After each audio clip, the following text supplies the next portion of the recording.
Welcome to How to Share, a podcast that celebrates the art of teaching, learning, giving, and growing. I'm Win Leon, and in this episode, I'm with my co-host, Vicki Atkinson, and we are talking with licensed dietitian, nutritionist, and author, Meg Bowman.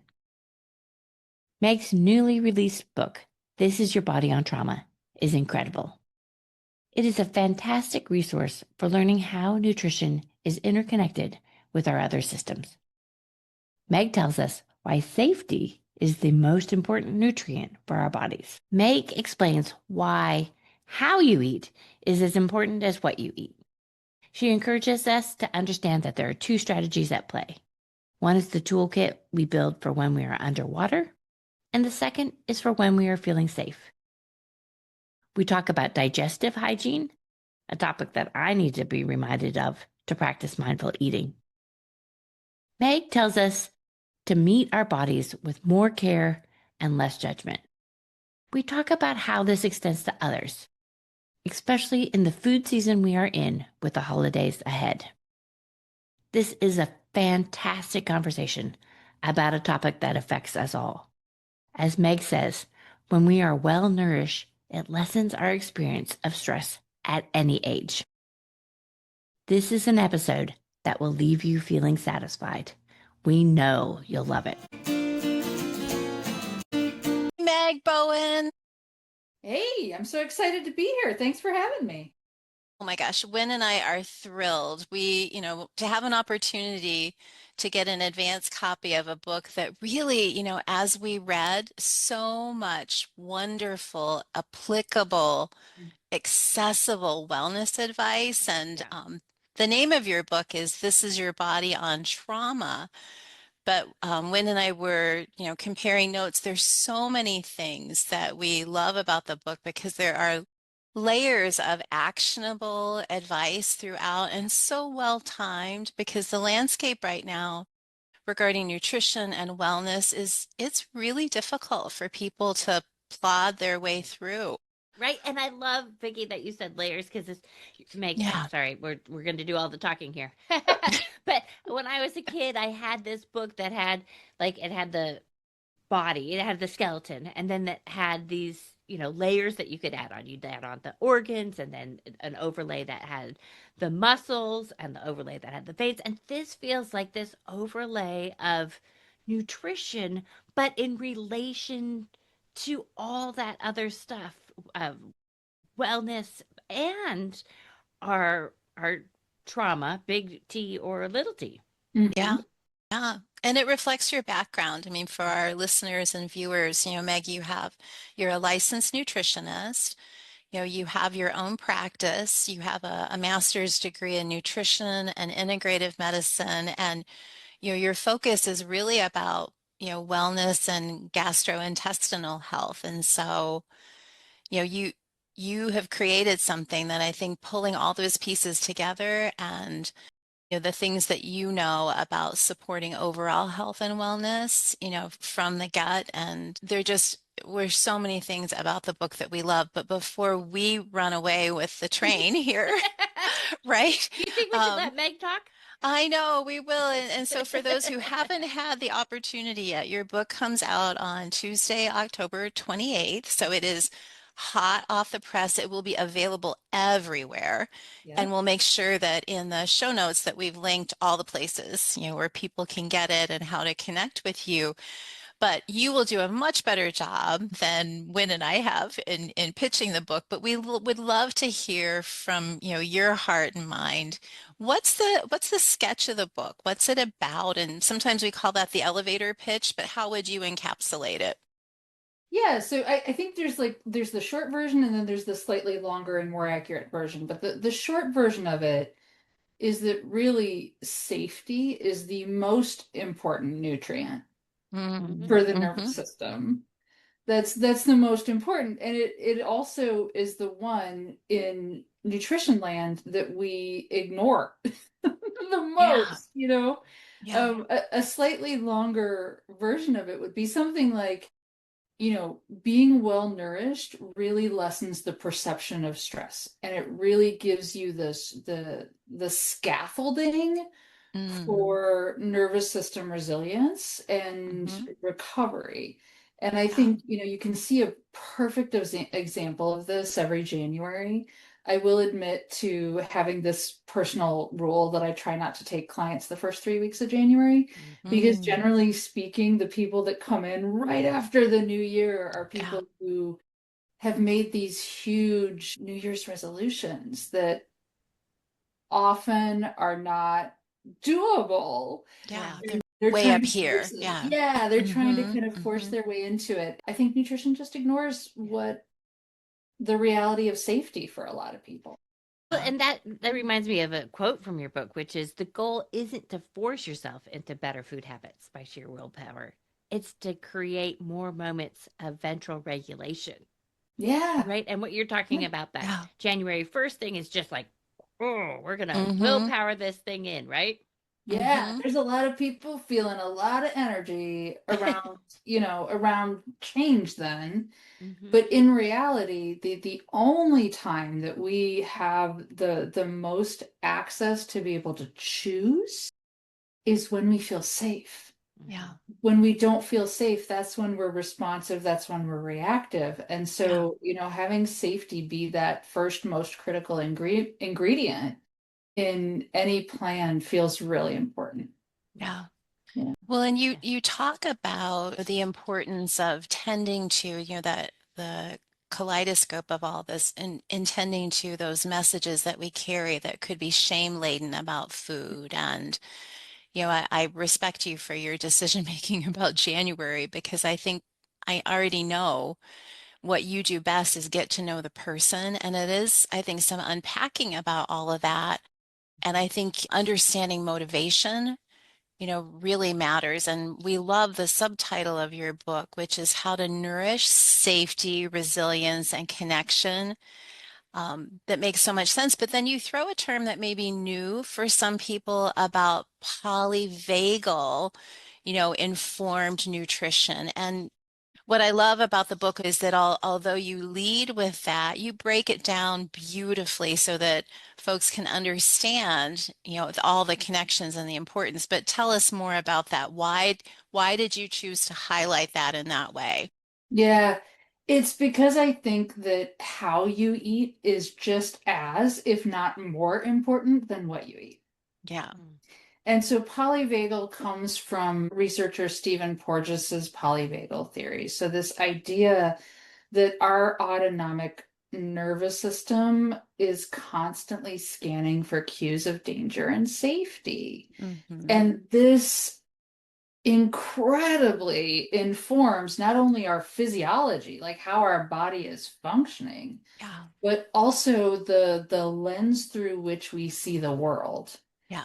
And so that's why it's really important if you're seeing the world as a dangerous place, if you're feeling super activated or shut down, you're going to see food through that lens of Yeah. danger. Oh no, I better not Yeah. eat that. I'm a bad person if I do this. Hmm.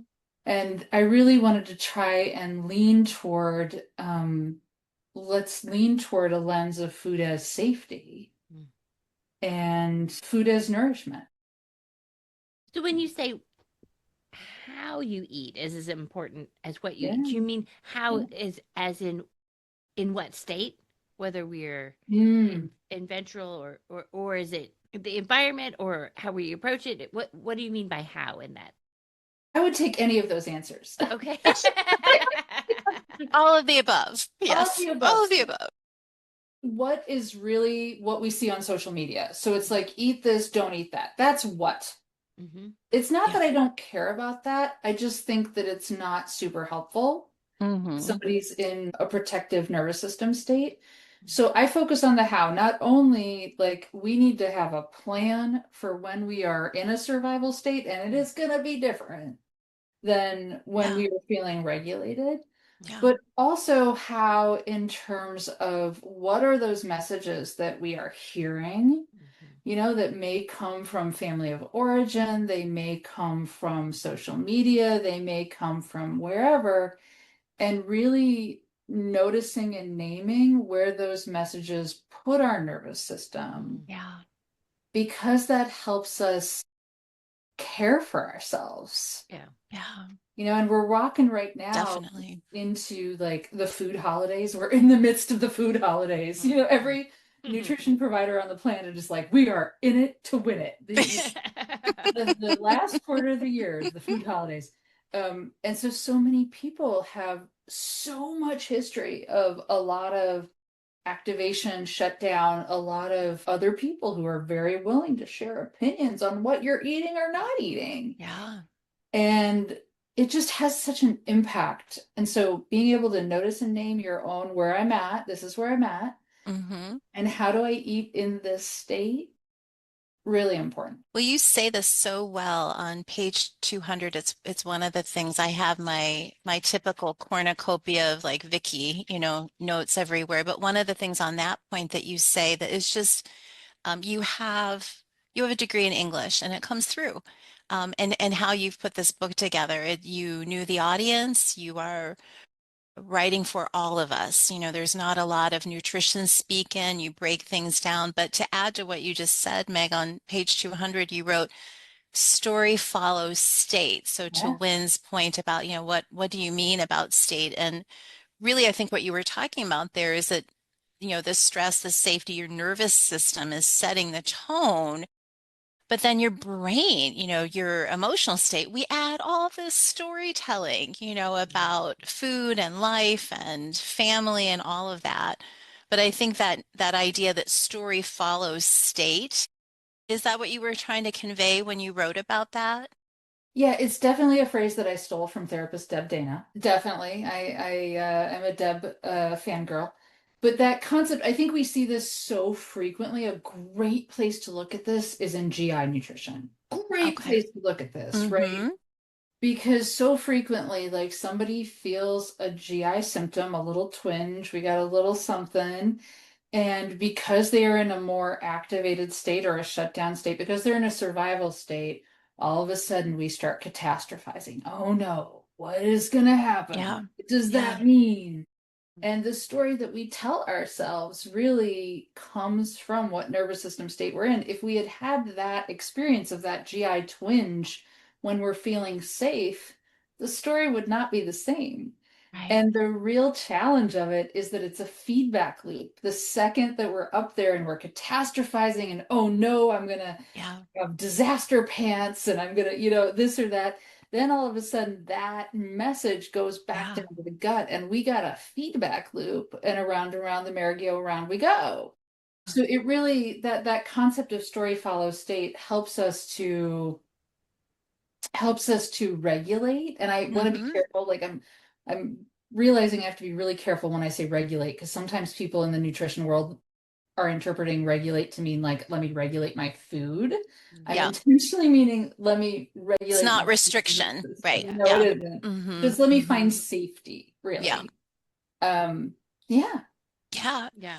Well, and I think the fact that, you bring that forward about what happens in the gut, has rippling effects throughout. Being aware and protective and thoughtful, and do that for yourself as opposed to absorbing intel from other people. Kind of know your body.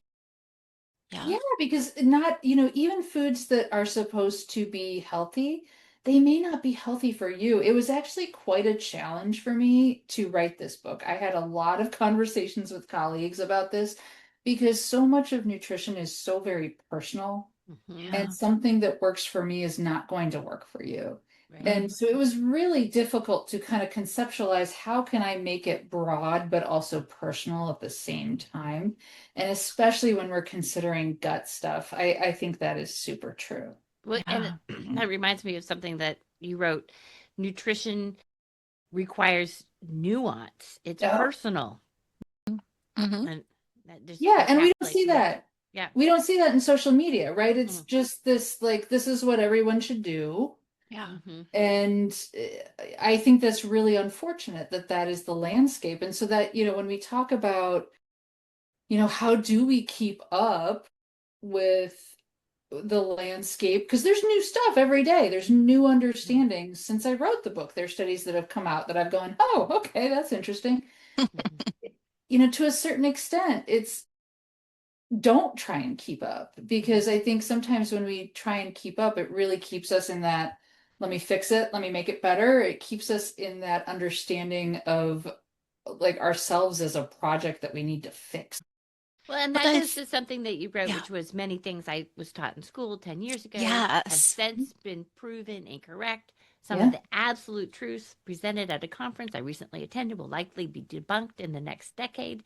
yeah, So you're saying that's okay. We don't have to necessarily keep up with that. I mean, I'm sure you do as a nutritionist, Yeah, I kind of but have to. yeah, yeah. But I still think, the a really good tactic that I've seen some clients use really well Mhm, is when they encounter kind of new nutrition information. Really, the question is like, does this study or this new piece of information does it give me additional information that allows me to take care of myself? hmm, Or does it tell me that there's something wrong with me? And if it's mhm, giving you information that's going to allow you to better take care of yourself, like let's engage with it. If it's telling you that you should feel shame or blame or, feel unsafe, think about the wear and tear yeah. that has on your nervous system. That mhm, also is creating problems. So I would just continue to try and nudge toward how can we care for ourselves? mhm, Yeah, mhm. Yeah. And I love what you say in the yeah. book. Sorry, Vicky. Oh Um, no, no. Mm-mm. yeah, where you talk about sort of that surface self-care Yeah, not really being effective unless we look at the regulation or Yeah. dysregulation underneath. I really fought with the term self-care for years. I kind of hate that term.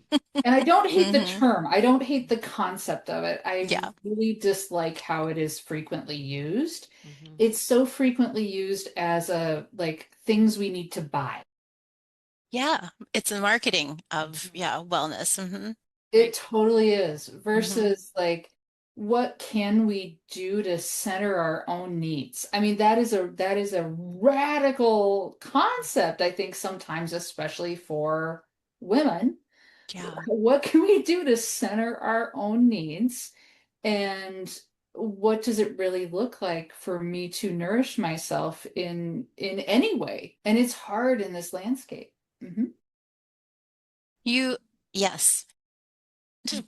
Yes, and Yes, and Oh, good we one, loved, Vicky. yeah, we loved a blog post that you did recently, wrote on Substack, and you know, we loved it because it is, you tell some stories in the book about, some kind of like wonky ideas about wellness and nutrition and self-care.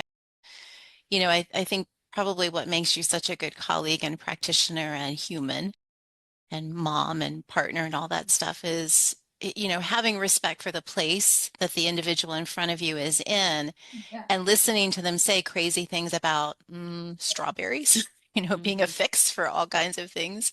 Um, but giving them the space to say it, but then adding to it or directing. And so the post that you wrote, with the yes and kind of cornerstone, I think is such an important philosophical place for you to be as a practitioner and an author, because Mhm. it gives you a gentle way then of talking about, yeah, protein's having a moment, and yeah, let's talk about keto, because people are drawn into those like Yeah. one track things. Yep. But are there other tips or suggestions that you can share with folks about how to persevere when it seems like you get bombed with information Mhm. about this is the thing, I hold the key. Yeah. I think the thing that I would say is keep going back to noticing and naming what your nervous system state is, right? When you engage with that kind of material, is it creating safety in your nervous system? If so, let's explore a little bit. Is it creating a sense of play, like a little bit of a blend of ventral and sympathetic energy where we actually get to play and we get to experiment? Or is it driving too much or too little energy. Yeah. And in that case, maybe not that. Yeah. And it's really hard, especially for Yeah. people who've experienced trauma, because I think sometimes we get in this. I've seen a lot of clients get in this scenario where, because we have that felt sense of trauma and we really struggle with a felt sense of safety, we scan the environment all the time for danger, right? These are the clients who come in and they tell me, I've looked up so many studies and Mm-hmm. this supplement keeps landing in my inbox. That happened twice this week, Mm. and it's yes and, right? Yes, this may work for people, and let's see if this works for you. Yes, those emotions are valid. Yeah. And let's see if, this particular thing is right for you right now. Mhm. Yeah. Yeah. Well, you So talked good. about the food season and big T trauma. Here we are. Yeah, Yes. yeah, Hmm. and we talk about this. You talk about big T trauma and families and the complicated relationships we have, Yeah. um, not with just food, but with people too. And as we enter into this very social eating, Yeah. what can you how can you guide us through it? Yeah. Ooh, that's a big question. Yeah, it's a minefield. We spent a lot of time here. So I think the thing that I would say is let's be aware that kind of our nervous system encounters danger or safety in three areas. We encounter it inside ourselves, right? So if you notice that your breathing is going faster, if you notice that your heart rate is Hmm. increasing, you might sweat, like that is definitely a sign that your nervous system is experiencing something. So we experience it inside, we experience it outside. So I was at a fundraising gala on Friday and it was so loud in that room, like the Mm, sound Hmm. there were delightful people. I loved the people there. I had to leave after a half hour. It was so loud. My nervous Yeah. system could not handle it. And then we also experience safety and danger signals in between relationships. So inside, outside, and in between relationships. And so the thing that I would say is when we're going into kind of a holiday situation with people where, there might be a little conflict, there might be a little something there. Remember that safety comes inside, outside, and in between. So if we're in a moment where there's some danger signals coming in between, how could we find safety inside? How could we find safety outside? So could we eat a well-balanced meal before we go so that we're not hangry and we're not hanguished and we don't have anxiety? Is there Yeah. anything we could do about our clothes so that we feel comfortable with mhm, when we're there? And Hmm. just looking at the whole landscape and saying, where can I send myself safety cues if this one area doesn't feel possible right now? mm. Yeah. So good. Yeah. I think every time I cook Thanksgiving, because I love cooking Thanksgiving, I've learned to have, wear short sleeves because by the time I'm getting the meal on the table, I'm sweating. And Yeah. you're sort of talking to this, which is it's hot in the kitchen. There's Yeah. pots boiling and the things coming out and I'm sweating. And so it's like if I can at least cool down a little bit, Yeah. it Yeah. helps. Yeah. Yeah. How can you find that message, you know, even if it's just really quick? Yeah. Yeah. Um, because our nervous systems are set up to scan for danger. So if we're not, even a little bit, small bit intentional, hopefully not with effort, but if we're looking for how do I survive this thing, how do I get through it? Let's find places that there can be Yeah. messages of safety.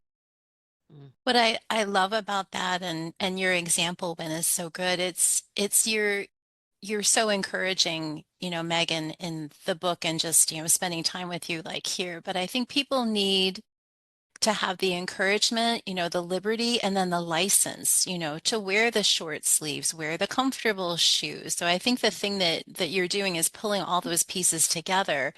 It's not just about what you eat, or who Yeah, you're with or the intensity of the noise. It's yeah, that milieu, it's the whole of it and mhm, everything you can do to create comfort. And the other message that I think comes through because you're so sincere about all of it, and, loving and kind, but, serious too is it might be work, but it's worth it. You know? Absolutely, it is. Finding, if it is going to a place where there's nothing there that you feel comfortable eating for a variety of reasons, like my kiddo has severe food allergies. So like we travel with food, right? Or maybe you did skip that dish that you don't like, but you have been pressured for years and years and years to eat because it's grandma's favorite. Let's find safety somehow Yeah. in that environment for you. Yeah. Yeah. And I love the idea that, exiting from a place where you just knew you were overstimulated. I think that applies also to family gatherings and people Mhm. really having their exit strategies, right? Yep. And just knowing that you don't need to push yourself to the point where you become volcanic, and it could be a mix of all of those things, the food, the emotion, the history, all of that. But, Mhm. quiet exits are a great form of self-care, without any fanfare. Just, if you want a burger on the way home, go get it, right? If Yeah. that's right. Absolutely. There Yeah. is no right or wrong here. There is just, I mean, I'm sure there probably is a right or wrong, but I don't have it. There is how do we want to show up in that Yeah. moment? Is our nervous system serving us in that moment? And then absolutely do what I did. Go leave after a half hour. Yeah. Well, Yeah. and I love what you just said there about right or wrong because I mean, there's a whole section on your book where you said this section of the book is about how trauma shows up physically and Mhm. how Hmm. gently we can start to meet the body's needs with more care and less judgment. Yeah. Yeah. So it's just Oof. what you just said there. Yeah. It's not right or wrong. It's personal. It's nuanced. We're just using our awareness to help along with all the great nutrition information that you give us.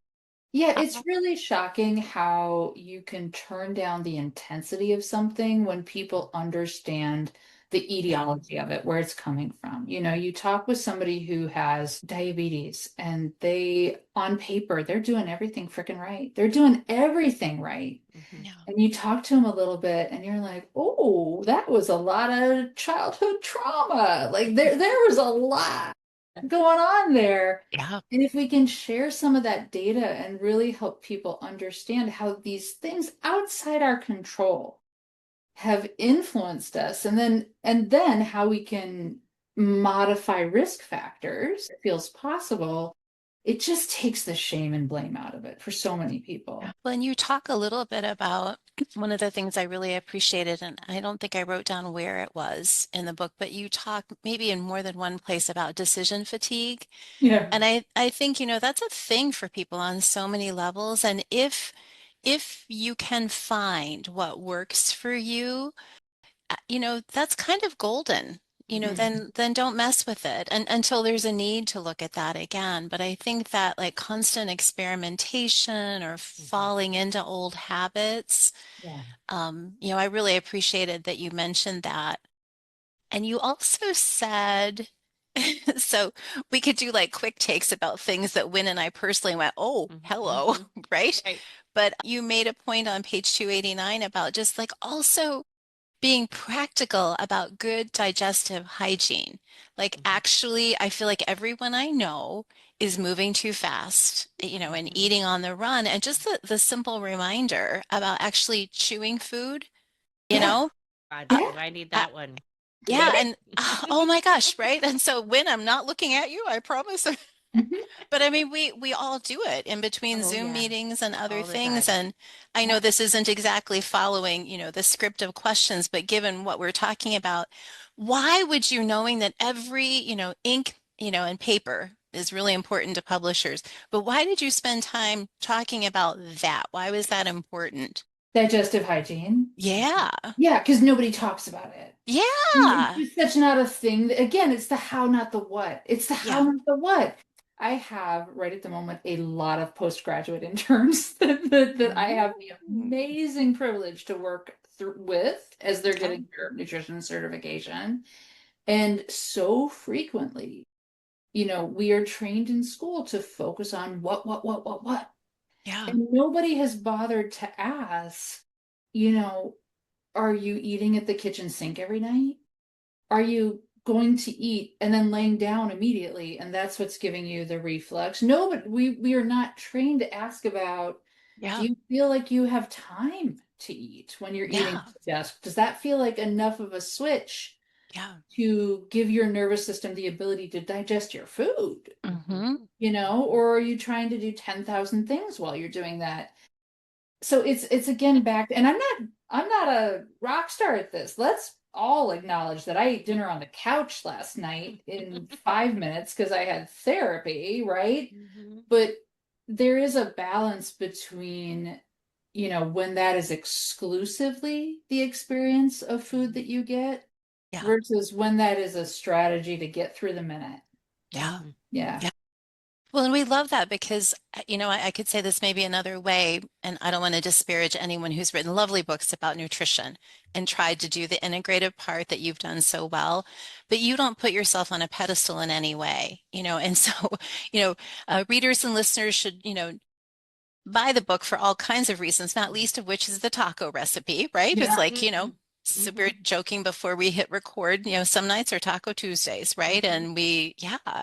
And there's no shame in any of that. But you also included a mention to Leanne Brown's cookbook.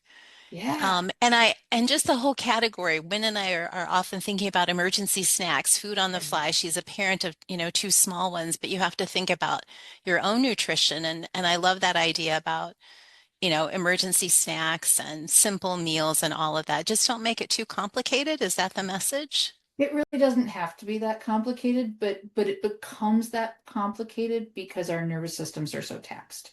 Yeah. That's why I really feel like there are two separate approaches. And one is building that toolkit for when we are underwater. And Mhm. the other is like, let's look at what it would look like if we were to have the space and bandwidth to actually eat in the way that we might choose. And those are two different things. I had a client come in this week who life is really lifing right now. Like Mm, it is really lifing on a lot of different fronts. yeah. And we went back to, what do you have in your kitchen?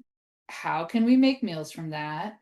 What are your emergency DoorDash orders? Mm-hmm.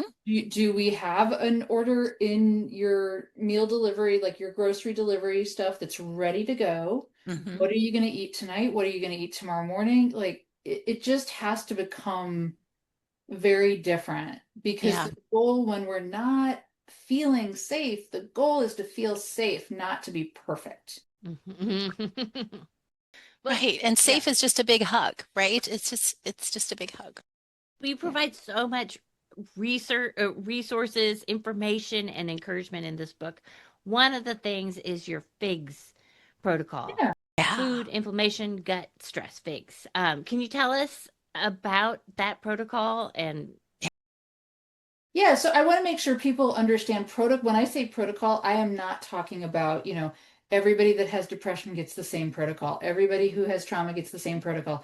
When I talk about a protocol, I'm really talking about the way that I teach my postgraduate interns to analyze and assess what they need to do. Yeah. So, what are some of the factors that might affect somebody's mental health based on the food they have access to?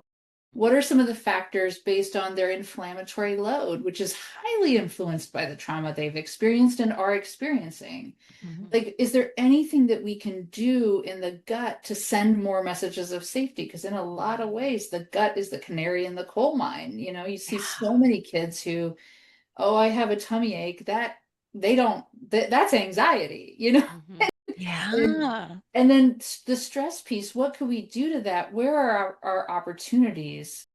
And Mhm. so that kind of protocol gave me a way to help interns understand, when we look at the landscape, how can we choose an approach for somebody? Yeah. And I'm hoping that it'll resonate with people because it's not a prescriptive for 4 weeks, you're going to eat this way. It's like, Yeah. we're going to build a Yeah. toolkit. It's just a framework. Yeah. Yeah. Yeah. Well, it really jumped out at Wynn and I both because it's Mhm. just, you can wrap your arms around it. Like you said, as a parent, I was thinking about it immediately for a couple that I'm assisting with some elder care issues, right? It's Mhm. across the lifespan, it's very applicable. Mhm. Wow. Well, Meg, one of the concluding things that you wrote, among many things, but we'll isolate on this, you wrote toward the end of the book on page 298, and I might sniff a little and get a little bit of a tear even now. It's just super powerful, but it speaks to, I think you'll have to tell us, but Wynn and I felt like it spoke to what your goals were, right? And kind of your heart coming through. But you wrote, you're not broken, you're not behind, you're already on your way home to yourself. Like, that's so beautiful, right? And that the journey is the reader's journey. It's, yeah. But tell us, now that you're on the other side of this, what has all of this, meant to you, and how are you doing with all the promotion? And yeah, we're just excited for you. What comes It, next? yeah, it has been a really, really interesting process as I step back kind of as the observer, right? And I think Mm. about how I really wanted to create some openness, in my writing for people to encounter this in a new way. And in a lot of ways, that has also created openness for me. So once the Oh. writing process got done, I started taking storytelling classes. I started taking creative writing classes, which I've never taken. I was an English major, but it was like, Yeah. let's analyze Jane Eyre. It wasn't Yeah. creative writing. I made an Etsy shop for What? t-shirts that's called Regulate This. So it's all the funny sayings that I Oh come my gosh. across. So I'm just Wow. having, in a lot of ways, it kind of cracked open that creative spark in me. I'm Oh. having the best time. That Is is that spawned from bravery, do you think? Is that where it comes that now you realize, Mhm. that accomplishment? Because it had to be hard to pick and choose what to put in the book and make it true to you. It was so hard. I went through Yeah. 3 complete drafts that were completely different. What? It was incredibly difficult, and I really started in a place that was very kind of what do people want to hear? And then the second one, I was pretty angry. Oh And my then gosh. the third one, I finally was like, you know what? I kind of don't care. I'm going to say what I want to say. And I think this season of life has really opened that up for me and made it possible in ways that I haven't felt possible in previous decades. Yeah. that is When that amazing. is like, talk about, Yeah. burying the lead we did there. We should have asked you that question at the beginning. That's such a resonant thought about, you were writing what you thought the reader wanted to hear, and you pulled back, and then you're honked off at yourself, right? Why did I do that? Yeah. Right? Yeah. But maybe you had to get there to create, Mhm. this. 100%. It Yeah. was in many ways kind of, I didn't share a lot of my own trauma stories in the book, Yeah. but having to go through and rewrite people's experiences, the clients that I've been in the trenches with, and we've been kind of going through it together. Not that I'm experiencing it, but I'm experiencing it through them and with them. It has definitely been this process of just kind of processing my own stuff on a very different level than I've ever had Yeah. the opportunity to do before. Right. Yeah. Yeah. My Well, and goodness. Vicky and I are huge fans of writing for wellness, so you really talked about that. But Yes. the other thing that really struck me in this book was what not to do is about how we can be kind with other people and not shaming them in their Yeah. what they should be eating journey. You have a great example from your cousin whose Yeah. son Sam was dying from cancer, and people would say, "You shouldn't eat that because he has cancer," and it's just that's just not what we should need to do It to was support really, others.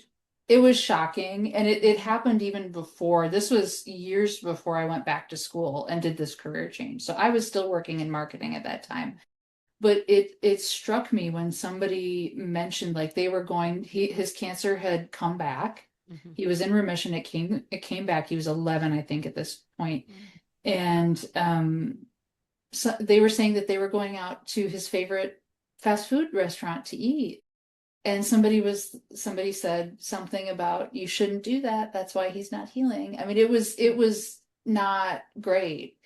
And I had such a visceral reaction to that. Mhm. And it really, when I started, doing this as a career, that was a huge cornerstone for me about the different roles that food plays in people's lives. And I think Abby just summed it up brilliantly. So I was pleased to use her words. But really just we have to remove the shame about it. That's a cornerstone, and it's not something I see super frequently in social media. And that's what's so good on this about this book is that it not only helps us think about our trauma and food and nutrition, but also about that ability to be kind in how other people are doing this. It isn't just a one size fit all experience. And I love what you say, which is food is never just about food. It's often a reflection of a deeper need for safety, stability, and ventral regulation. And we do that in relationship. And we can provide that to other people as well. Absolutely. Yeah, that neutrality, you know, every once in a while I will lose my poker face in a client session every once in a while. But Really? I try, every once in a while. You get some good ones. But really it is about the story that their nervous system is telling, right? It's about the emotion. It's not about the food. So if we can just kind of get to that place, I think it's a better, kinder place for all of us. Right. Well, and we know so many people that are really interested in mindfulness, you know, and like Wynn said, wellness overall. But I think one of the things that you're doing to really put a spotlight on the importance of nutrition and gut health and really understanding the nervous system is that there isn't really a particular audience for this book. If you're human, you ought read it. Yeah, you really ought read it, right? Because there will be takeaways, I think, for people, whether you're in a caregiving mode or you're just trying to live your best life or shed some things from the past maybe that haven't worked well. So we're so grateful to you, and we're so excited. October 28th, it'll be available. Pre-orders are available in all the right places right now. But would you like to have a last word, Meg? Well, I just thank you both. I think you both are just stunning at projecting ventral regulation. So I really appreciate that about you both. But I would say, what would be the last word? I think it would be just an invitation to think that maybe food and your relationship with food can be a little bit different than it is right now, and see how that feels. Like there's an invite to shaking it up a little bit and playing a little bit with it and seeing how that feels both physically and kind of emotionally. Yeah. There you go again, accessible. So Well, good. thank you. Rich and wonderful conversation.